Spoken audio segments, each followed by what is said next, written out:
Hello दोस्तों, एक बार फिर से स्वागत है आपके अपने यूट्यूब चैनल एकाग्रा क्लासेस में। जैसा कि आप लोग देख रहे हैं, हम लोगों को पढ़ना है क्लास 10 पाठ 6 त्रिभुज। ठीक, तो त्रिभुज के विषय में हम लोग क्लास 9th में भी चर्चा कर चुके हैं, आप लोग पढ़े होंगे। तो क्लास 9th में हम लोग पढ़े थे क्या? सर्वांगसम त्रिभुज। क्या पढ़े थे? सर्वांगसम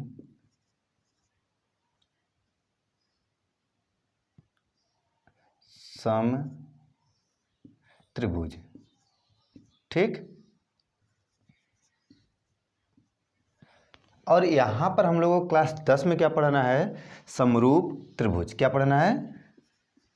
समरूप त्रिभुज के विषय में।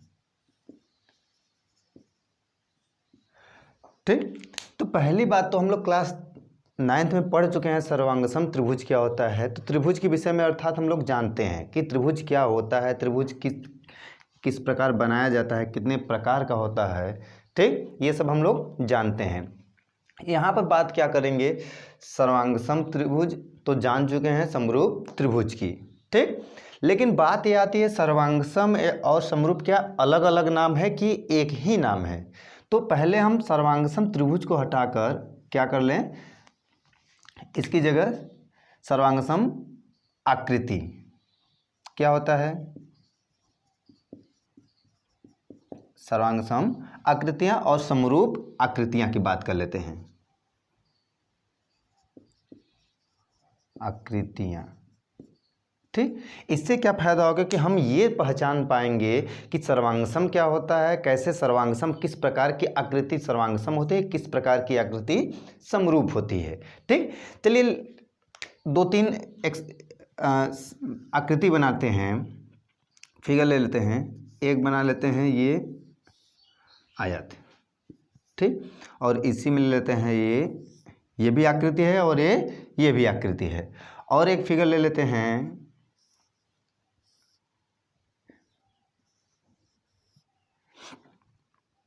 एरिया है इसका।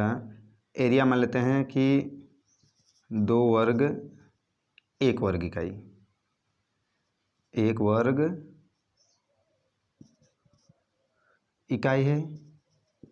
ठीक, इसका भी एरिया 1 वर्ग इकाई। ठीक, और एक आकृति ले लेते हैं ये। ठीक, ये 3 आकृतियां। अच्छा बताइए, सर्वांगसम और समरूप, समरूप मीन्स समान होना चाहिए, समान आकृति का होना चाहिए। समान आकृति का होने का मतलब कोई भी आकृति अगर समान है तो क्या वो समरूप होगा? बात यहाँ पर देखकर क्या हम बता सकते हैं कि ये आकृति समान तो दिखाई दे रहा है, तो क्या ये समरूप होगा? क्या देखकर सर्वांगसम को हम बता सकते हैं कि ये सर्वांगसम होगा? तो इसके लिए हम देखकर कभी बता नहीं सकते। बताएंगे कैसे? उसकी कुछ प्रॉपर्टियां होती है। ठीक, उसकी कुछ प्रॉपर्टियां, जैसे सर्वांगसम होने की पहली प्रॉपर्टी होनी चाहिए कि उसकी क्या होनी चाहिए? संगत भुजाएं क्या होनी चाहिए? आपस में बराबर होनी चाहिए। क्या होनी चाहिए? संगत भुजा समान होनी चाहिए। ठीक, पहला कंडीशन कि ऐसे आकृति, जो आकृति समान तो दिखाई दे रही है, समान दिखाई दे रही है, लेकिन उसकी संगत भुजाएं भी आपस में क्या होनी चाहिए? बराबर होनी चाहिए। साथ ही साथ उसका जो आकार होगा, मीन्स इस आकृति का जो समान आकार का होना चाहिए। कैसा होना चाहिए? समान आकार का होना चाहिए।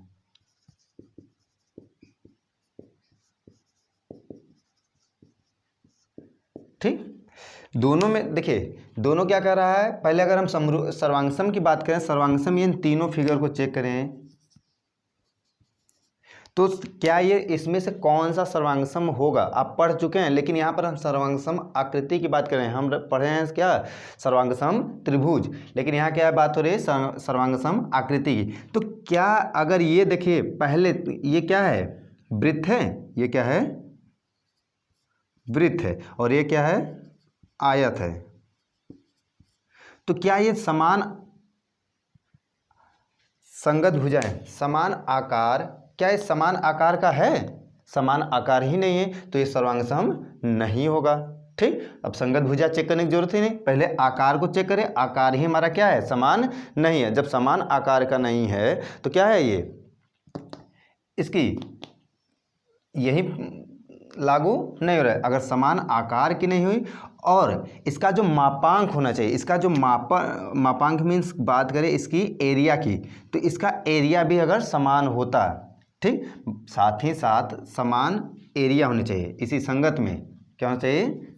समान एरिया मीन्स क्या कर लें कि माप, समान माप का हो। ठीक, समान माप का हो तो पहले आकार ही फॉल्ट हो गया कि आकार ही नहीं मैच कर रहा है, दोनों समान नहीं दिखाई दे रहे हैं, तो हम आगे बढ़ने की जरूरत नहीं। तो ये तो हो गया क्या? ये सर्वांगसम आकृति नहीं है। बात दूसरे आकृति की बात करें तो दूसरे आकृति में देख रहे हैं कि ये समान तो दिखाई दे रहा है, ये भी क्या है? एक वर्ग है और ये भी क्या है? एक वर्ग है। तो समान आकृति तो दिखाई दे रही है, मीन समान आकार का है, समान आकार का है, लेकिन आगे क्या मापांक? मापांक में देख रहे हैं इसका एक वर्ग इकाई है, ये भी क्या है? एक वर्ग इकाई है। एक वर्ग इकाई इसका भी मापांक है, एक वर्ग इकाई इसका भी मापांक है। अगर मापांक दोनों का बराबर है, दोनों का मापांक बराबर है, तो क्या होगा? ये सर्वांग सम होगा। तो ये सर्वांग सम नहीं है, नहीं है। और ये क्या है? सर्वांग सम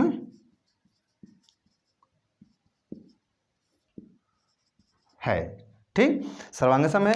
अगर इस फिगर की बात करें तो ये भी तो दोनों वृत्त ही हैं, तो आकार तो समान है, आकार समान है, लेकिन क्या इसके मापांक बराबर हैं? जो माप होगा, इसका एरिया जो होगा, क्या इसकी एरिया अगर मान लेते हैं एक त्रिज्या दे दिया, इसकी त्रिज्या 2 दी जाए,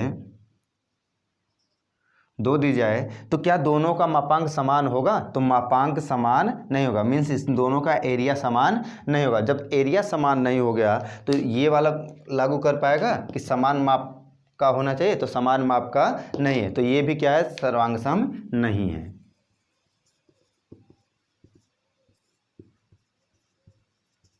ठीक, सर्वांग सम समझ आएगी? सर्वांग सम आकृति समझ में? बताइए, सर्वांगसम आकृति वही होगा जिसका समान आकार होना चाहिए, समान माप का होना चाहिए। क्लियर है इतनी बातें? चलिए अब बात करते हैं, हमें जो पढ़ना है क्लास 10 में, वो क्या है? समरूप आकृति। तो समरूप आकृति क्या होगा कि जिसका फिगर ऐसा आकृति जो देखकर समान तो दिखाई दे, मतलब समरूप, समान रूप का हो। क्या हो? अगर इसी समरूप को 2 पार्ट में तोड़ लें तो सम धन रूप, रूप मीन्स क्या होता है? इसी को तो कहते हैं आकृति या आकार। तो समान रूप का या समान आकार का अगर हो, जो फिगर दिखाई दे, उसी को क्या कहते हैं? समरूप आकृति। तो बात कर लेते हैं इन दोनों की। तो समरूप आकृति के लिए भी कंडीशन होता है कि ये कैसा होना चाहिए? समान आकार का होना चाहिए। तो इसके लिए कंडीशन अगर हम लिखना चाहें तो इसे अभी हटा देते हैं थोड़ा सा।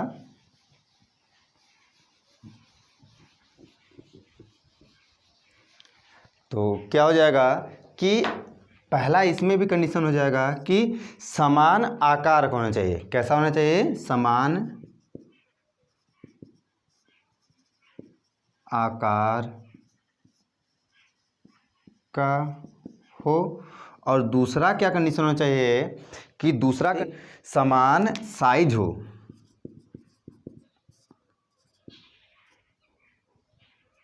साइज वही माप, समान माप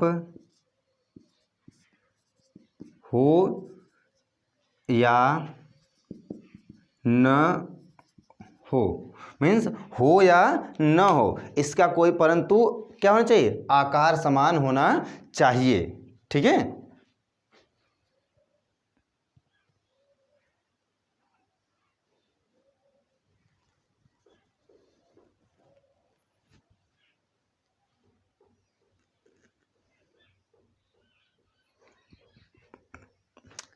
देखिए क्या हो गया कि समान माप हो या न हो, आवश्यक है नहीं कि ये आवश्यक नहीं है कि ये समान मापांक का समान माप का हो। ठीक, बात समझिएगा कि इसमें क्या कहता है कि आकृति तो समान होनी चाहिए, आकार जो समान होनी चाहिए, परंतु जो माप वाली बात आती है कि जो सर्वांगसम कहता है कि माप बराबर होना चाहिए, लेकिन ये नहीं कहता कि माप बराबर हो या न हो। जैसे अगर हम फिगर की बात करें तो बनाया गया था ना दूसरा कि एक वर्ग बनाया गया था। ठीक, अगर इसका एक वर्ग इकाई है और तो ये 2 वर्ग इकाई है तो समान आकार होना चाहिए, आकार तो समान, दोनों वर्ग है, दोनों वर्ग है।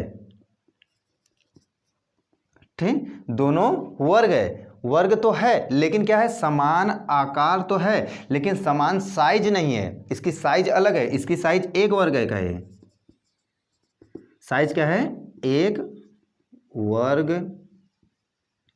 इकाई, और इसकी साइज क्या है, 2 वर्ग इकाई।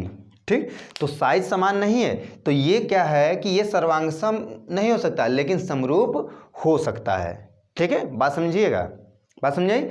ऐसे ही जो ये वृत्त दिखाई दे रहा था कि एक वृत्त छोटा था एक वृत्त बड़ा था, तो ये आकार तो समान है, एक त्रिज्या और 2 त्रिज्या, तो आकार वृत्त है, आकार तो वृत्त दिखाई दे रहा है, तो वृत्त तो है। ठीक, लेकिन साइज अलग अलग है, साइज क्या है, अलग अलग है। अब साइज अलग अलग है तो ये भी क्या है, समरूप है। अब बात यहाँ पर ये आती है कि क्या साइज जरूरी है अलग अलग होगा तो समरूप होगा, समान होगा तो सर्वांगसम होगा, तो नहीं।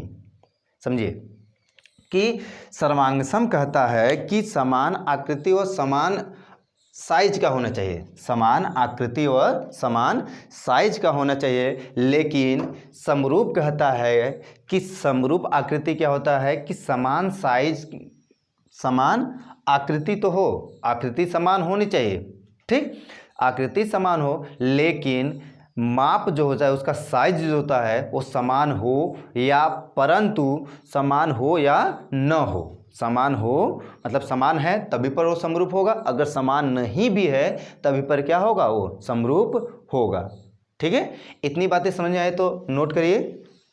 चलिए आइए देखते हैं, थोड़ा सा और आगे बढ़ते हैं। तो पहले इसमें देख लेते हैं क्या समानता हो सकती है, इन दोनों में कुछ ऐसी समानताएं बन रही हैं, क्या बन रही है उस समानता को जानते हैं।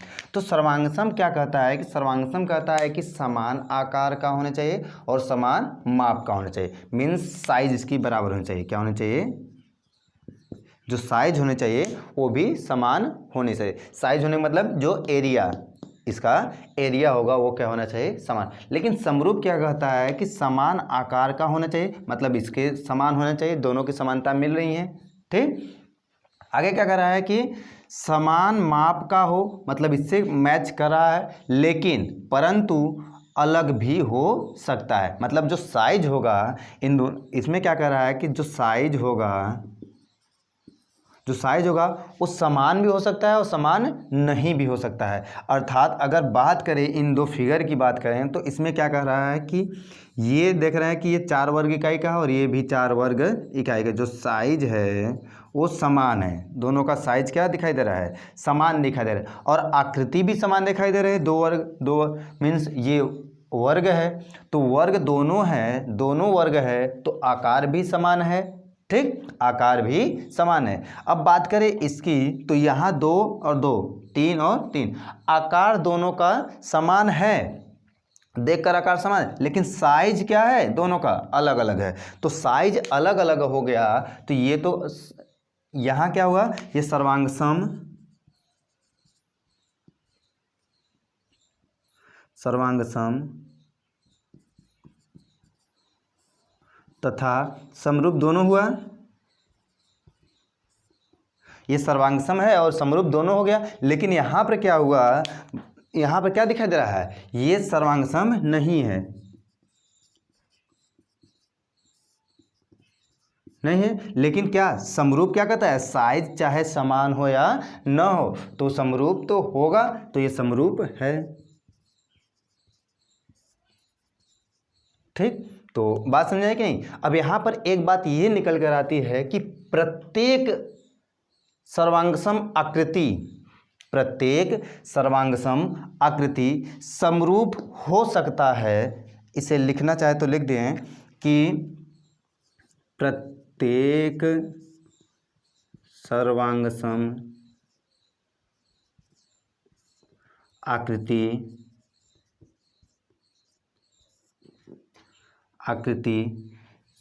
समरूप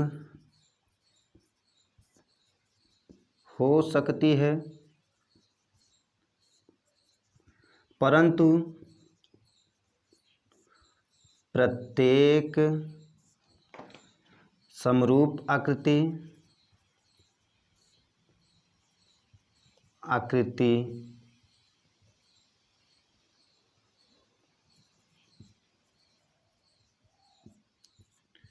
सर्वांगसम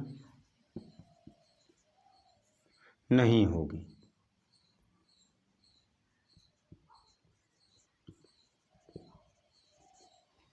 ठीक, क्या कहता है कि जो प्रत्येक क्या है, जो प्रत्येक सर्वांगसम आकृति हो, जो प्रत्येक सर्वांगसम आकृति होगा वो क्या होगा, समरूप हो सकता है, लेकिन प्रत्येक समरूप आकृति सर्वांगसम नहीं हो सकता है। ठीक है, इतनी बातें क्लियर है। इतनी बातें क्लियर है तो नोट करिए, चलते हैं। अब हम लोग पढ़ेंगे समरूप आकृति, जो क्लास 10th में हम लोगों को पढ़ना है।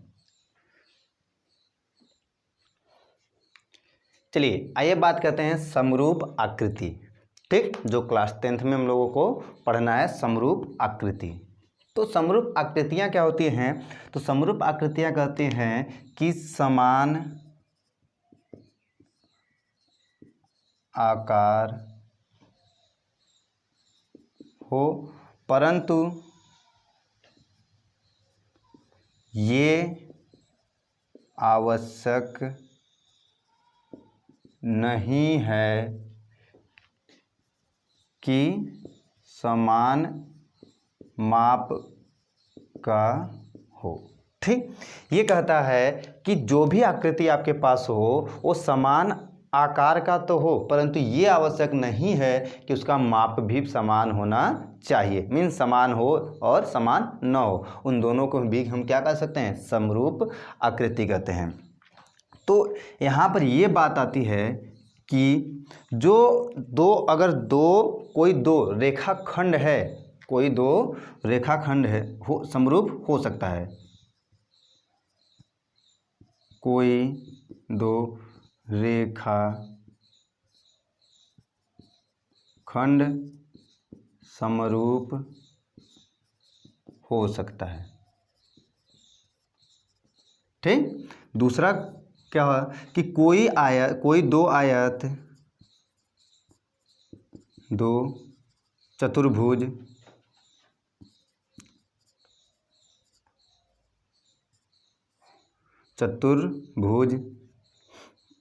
समरूप हो सकता है।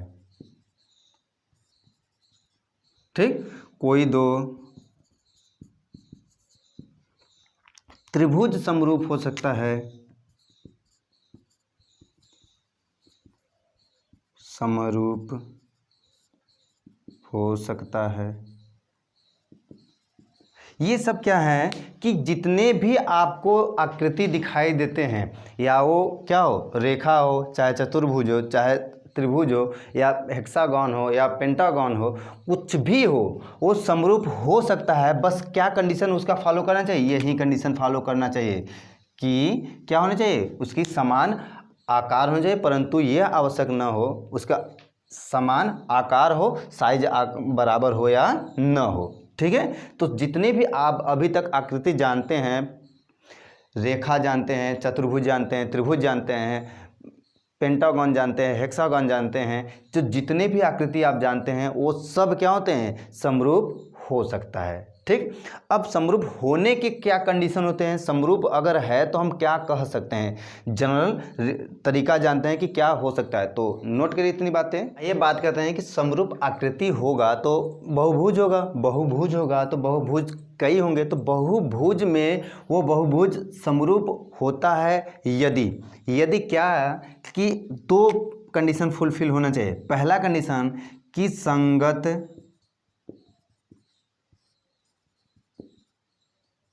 कोण, ठीक, अगर बहुभुज है तो संगत कोण समान होने चाहिए, अर्थात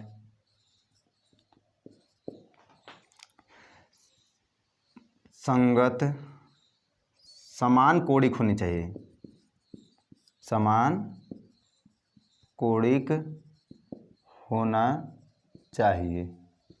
ठीक, पहला कंडीशन हो गया। दूसरा कंडीशन कहता है कि संगत भुजाएं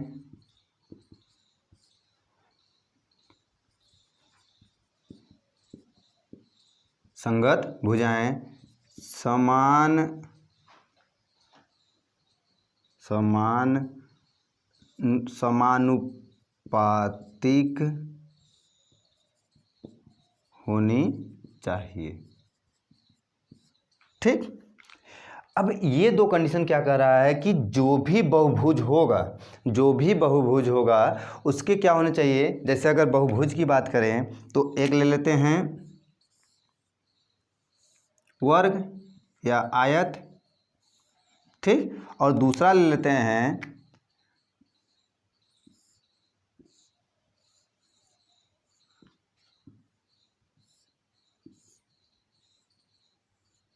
ठीक, ये पेंटागन है और ये चतुर्भुज है। ठीक, तो इन दोनों चतुर्भुज की अगर भुजाएं लिखा जाए तो 1 1 2 2, ठीक, और साइज क्या है, समान नहीं है तो साइज भी निकल जाएगा। तो क्या कह रहा है कि संगत कोण समान होने चाहिए। तो संगत कोण समान होने का मतलब क्या हो गया कि अगर ये चतुर्भुज ABCD PQRS, ठीक, तो जो कोण A है, अगर कोण A 90 अंश है, 90 अंश लिख दें, 90 अंश लिखें, चलिए कुछ कम बेसी कर लेते हैं, ये 100 अंश का, ये भी 100 अंश का, और ये क्या हो जाएगा 80 अंश, और ये भी 80 अंश। ठीक, ये क्या हो गया 100 80 100 80। ठीक, तो क्या कह रहा है कि संगत कोण समान। अब संगत कोण क्या होता है कि अगर इसमें से पहले ये चेक कर निकालिए कि कौन से दो कोण आपस में बराबर हैं। तो कोण A कोण P के बराबर है, लिख सकते हैं कि कोण A बराबर कोण P, कह सकते हैं कि नहीं, कोण A कोण P। अब इसके क्लॉकवाइज या एंटी क्लॉकवाइज चलिए, A के क्लॉकवाइज चलिए या तो एंटी क्लॉकवाइज चलिए, जिधर भी आपकी इच्छा है, जिधर भी आप चलना चाहते हैं। आप चलना चाहते हैं एंटी क्लॉकवाइज, तो एंटी क्लॉकवाइज चलने पर B मिलता है, कोण B, और P से एंटी क्लॉकवाइज चलिए, P से जब हम एंटी क्लॉकवाइज चले तो क्या मिला Q, तो B भी 80 अंश है, Q भी 80 अंश है। तो हम कह सकते हैं कि कोण B भी क्या है, कोण Q के बराबर है, संगत कोण है। ठीक, और B के एंटी क्लॉकवाइज क्या है, C है, Q के एंटी क्लॉकवाइज क्या है, C है, तो देख R है, तो R और C दोनों 100 हैं, तो कोण जो C है वो बराबर कोण R के। ऐसे ही अगर बात करें इधर से चलें तो कोण D बराबर कोण S, ये सभी क्या है आपस में बराबर है। संगत कोण क्या है आपस में बराबर, दिखाई दे रहा है कि नहीं। आप चाहे हम एंटी क्लॉकवाइज चलें, आप क्लॉकवाइज चल कर देख लीजिए, A से D गए और P से S गए तो 80 80, S से R गए 100 100, वापस गए 80 80, मीन्स कोण क्या है आपस में समान है। जब कोण आपस में समान है तो ये क्या होंगे, ये ये पहला कंडीशन फॉलो कर रहा है। दूसरा कंडीशन क्या कर रहा है, संगत भुजाएं अनुपातिक होनी चाहिए, संगत भुजाएं अनुपातिक होनी चाहिए। तो बात करें यहाँ पर भी क्लॉकवाइज या एंटी क्लॉकवाइज की बात होगी, तो क्लॉकवाइज चले या एंटी क्लॉकवाइज चले। तो देखिए अगर हम बात करें ए बी अनुपातिक है, ए बी अगर लिखें पी क्यू तो 1/2, ठीक 1/2 है। अगर बात करें यहाँ पर तो ये क्या है, बी सी बटे क्यू आर, ये भी 1/2। तो देख रहे हैं कि अनुपातिक भी क्या है, समान है, समान अनुपात का है। अगर समान अनुपात का है तो ये भी आपस में क्या होंगे, बराबर होंगे। तो लिख सकते हैं ए बी बटे पी क्यू बराबर बी सी बटे क्यू आर, ठीक। ऐसे ही आप चाहें तो पेंटागन का भी निकाल सकते हैं। तो ये दो कंडीशन अगर फॉलो कर रहा है तब आपका क्या होगा, वो सर्वांगसम आकृति, समरूप आकृति का होगा, ठीक है। और समरूप आकृति में आपको क्या पढ़ना है, बहुभुज। बहुभुज होने का मतलब क्या, त्रिभुज के बाद की जितनी बातें हैं, ठीक। अब यहाँ पर हम लोगों को पढ़ना क्या है क्लास 10th में, बहुभुज के नहीं, हमें पढ़ना क्या है, त्रिभुज, ठीक। तो बात त्रिभुज की कर लेते हैं। किसकी बात कर लें, त्रिभुज की, ठीक। तो इतनी बातें नोट करिए, चलते हैं त्रिभुज के विषय में। चलिए आइए बात करते हैं, दो त्रिभुज समरूप कब होंगे, दो त्रिभुज समरूप कब होंगे। तो समरूप होने की कंडीशन क्या है कि संगत कोण समान होने चाहिए, अर्थात समकोणिक होने चाहिए, ठीक। और संगत भुजाएं समानुपातिक होने चाहिए, मीन्स अनुपातिक होने चाहिए। तो बात यहाँ दो त्रिभुज अगर देख रहे हैं तो क्या हम अगर त्रिभुज को देखकर ही बता दें कि ये समरूप है, नहीं, ऐसा नहीं होता है। आप देखकर नहीं बता सकते हैं कि ये समरूप है या नहीं है, ठीक है। आपको ये दो कंडीशन फुलफिल करने चाहिए। अगर ये दो कंडीशन फुलफिल कर रहा है तभी आप कह सकते हैं कि ये दोनों आकृतियाँ क्या हैं, समरूप हैं। कभी भी देखकर नहीं बता सकते हैं, ठीक है। देखकर ऐसे मत बता दीजिएगा कि अगर हम कहें ये लिखा गया है और ये लिखा गया है, ये समरूप हैं, तो समरूप हैं। अगर हम कहें ये बताइए कि ये समरूप हैं, अगर हम बना लें ये और ये बना लें ये, तो ये समरूप नहीं होगा, क्योंकि इसके भुजाएं जो हैं अनुपातिक नहीं हैं, ठीक है। तो हम देखकर, ये भी हेक्सागन है, ये भी हेक्सागन है, दोनों हेक्सागन है कि नहीं, समान आकार का है, लेकिन ये क्या है, इसके भुजाएं अनुपातिक नहीं है, इसके कोण अनुपातिक नहीं, कोण समान नहीं है। तो देखकर आकृति को हम लोग नहीं बता सकते कि क्या ये समरूप है या नहीं है, ठीक है। तो कंडीशन क्या होने चाहिए, कंडीशन के लिए चलते हैं, यहाँ पर चेक करते हैं कि पहले हमें क्या करना होगा कि संगत कोण समान होने चाहिए। तो संगत कोण समान होने चाहिए, होने के लिए क्या होगा कि अगर दो त्रिभुज ए बी सी और त्रिभुज पी क्यू आर में, ठीक, त्रिभुज ए बी सी और त्रिभुज पी क्यू आर में अगर बात करें तो कोण ए जो है कोण बी के बराबर है कि नहीं, कोण ए कोण पी के बराबर है, ठीक, कोण पी के बराबर है। अब क्या होगा कि या तो हमें क्लॉकवाइज चलना होगा या तो एंटी क्लॉकवाइज चलना होगा। याद रखिएगा, हम जब भी चलेंगे एक ही दिशा में चलेंगे। अगर इसके एंटी क्लॉकवाइज चल रहे हैं तो ये भी एंटी क्लॉकवाइज चलेगा, अगर ये क्लॉकवाइज चल रहे हैं तो ये भी क्लॉकवाइज चलेंगे। तो अब वो कोण क्या होता है, उसके संगत होते हैं। तो बात करें ए के एंटी क्लॉकवाइज, तो एंटी क्लॉकवाइज क्या है, कोण बी है। क्या वह कोण P का एंटी क्लॉकवाइज कोण Q के बराबर है? तो देख रहे हैं 50-50 के हैं, तो क्या है, आपस में बराबर हैं। कैसे, संगत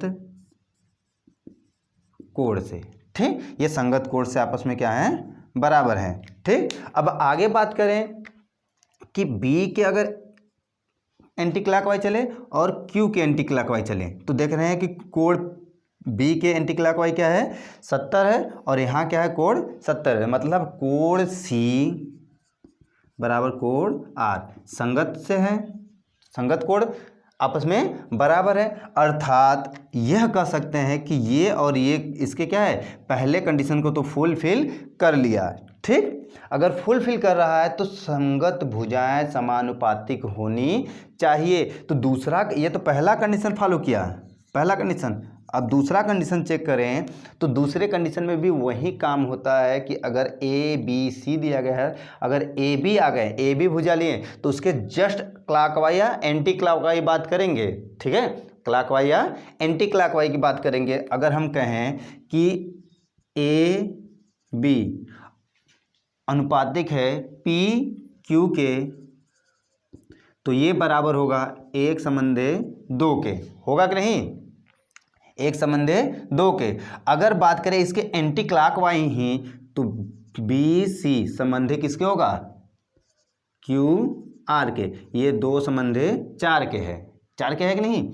अगर बात करें सी ए, ये किसके संबंधी के बराबर है आर पी के, ये 3:6 के है। तो क्या ये आपस में समान अनुपातिक हैं? तो इसको अनुपात में व्यवस्थित करके चेक कर लेते हैं। तो अनुपात में व्यवस्थित करने के लिए हम क्या लिख सकते हैं कि ए बी बटे पी क्यू बराबर 1:2 कामा बी सी बटे क्यू आर 2:4 अर्थात 1/2। ठीक, बात कर लें सी ए बटे आर पी 3:6 बराबर 1:2, 1/2। तो देख रहे हैं जो अनुपात है वो सभी का क्या है आपस में बराबर है। जब बराबर है तो उसे ये भी तो लिख सकते थे कि ए बी बटे पी क्यू बराबर सी बी सी बटे क्यू आर बराबर सी ए बटे आर पी लिख सकते हैं। तो ये भी क्या है आपस में समानुपातिक हैं, सभी क्या हैं 1/2 के बराबर हैं। क्लियर है इतनी बातें? समझिए कि संगत भुजाएं संगत कोण आपस में बराबर हैं और संगत भुजाएं आपस में समानुपातिक हैं। अगर समानुपातिक है तब अर्थात तब कह सकते हैं, यहाँ लिख दें, तब त्रिभुज ए बी सी और त्रिभुज ए बी सी समरूप हैं त्रिभुज पी क्यू आर के।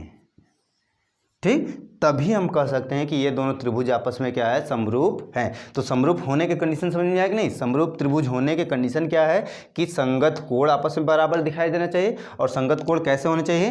क्लॉकवाइज या एंटी क्लॉकवाइज संगत कोण होते हैं। मतलब अपने यहाँ जैसे बैठे हैं, आप जहाँ बैठे हैं उसके जस्ट राइट वाला आपका संगत होगा या तो जस्ट लेफ्ट वाला आपका संगत होगा। मतलब इधर से घूम रहे हैं या तो इधर से घूमे, दोनों क्या होंगे संगत होंगे। लेकिन अगर इधर से घूम रहे तो उसका जस्ट राइट आप जाएंगे, इधर से घूम रहे तो आपका लेफ्ट तो दूसरे का लेफ्ट ही लेंगे, राइट नहीं आएंगे। ठीक, तो क्लॉकवाइज या एंटी क्लॉकवाइज कोण चेक करिएगा और उसके संगत भुजाएं को चेक करिएगा कि समानुपातिक है कि नहीं। ठीक है, इतनी बातें क्लियर है तो नोट करिए। चलते हैं कुछ और छोटी छोटी बातों को हम लोग चेक करते हैं। आइए बात कर लेते हैं, जब दो त्रिभुज संगत कोण कैसे होते हैं और संगत भुजा कैसे लिखते हैं। अगर बात करें त्रिभुज ए बी सी और त्रिभुज पी क्यू आर, ठीक, तो यहाँ संगत की बात कर लेते हैं। तो संगत कोण ए पी के बराबर है तो बी क्यू के बराबर और सी आर के बराबर होगा क्या? कोण ए बराबर कोण पी, कोण बी बराबर कोण क्यू और कोण सी बराबर कोण आर। यदि इसी को हम पी आर क्यू लिख दे, पी आर क्यू लिखे, तब भी पर ये क्या ये संगत कोण आपस में बराबर हैं क्या? ये तभी भी पर भी ये संगत कोण आपस में बराबर हैं? तो नहीं होगा, ये क्रम टूट गया। अगर ये क्रम तोड़ रहे हैं आप लोग, तो ये भी आपस में बराबर बदलेंगे। अब ये त्रिभुज कैसा हो गया, त्रिभुज ए बी सी, अगला त्रिभुज क्या बन गया, पी आर क्यू। तो कोण ए पी के तो बराबर है, बी आर के बराबर हो गया और सी क्यू के बराबर हो गया। हमारा सी किसके बराबर है, आर के बराबर है। ठीक है, तो हमें क्रम पर हमेशा ध्यान रखना होगा, क्रम को तोड़ना नहीं होगा। क्रम पी क्यू आर, अगर जिस क्रम में एक बार व्यवस्थित किए हैं उसी क्रम में आपको, जिस प्रकार ये त्रिभुज दिया गया है उसी क्रम में आपको त्रिभुज बनाना होगा, और उसी क्रम का मतलब क्लॉकवाइज या एंटी क्लॉकवाइज लिखे हैं तो उसी क्रम में आपको आगे इनके संगत कोण को चेक करना होगा। ठीक है, अगर भुजाएं की बात करें तो ए बी अनुपातिक होगा पी क्यू के, और बी सी अनुपातिक होगा क्यू आर के, और आर पी सी ए अनुपातिक होगा आर पी के। ठीक है, ये तब क्या होगा, सर्वांगसम त्रिभुज होंगे। ठीक है, क्रम टूट गया, अगर क्रम तोड़ के लिखें, देखिए ये छोटी छोटी मिस्टेक होती हैं कभी कभी, आपको ऐसे दिया रहेगा कुछ अगर ऑप्शनल क्वेश्चन आया तो इसी में इधर उधर हेरफेर कर ये संगत कोण को आपस में बराबर करने के लिए कहेगा, तो हमारे तो माइंड में होगा कि संगत कोण आपस में बराबर होते हैं। तो बराबर कब होते हैं, जब ये दोनों भुजाएं इस प्रकार की हो, इसमें कोई टूटा उटा न हो। ठीक है, तो नोट करिए। चलिए चलते हैं एक्सरसाइज 6.1 की तरफ।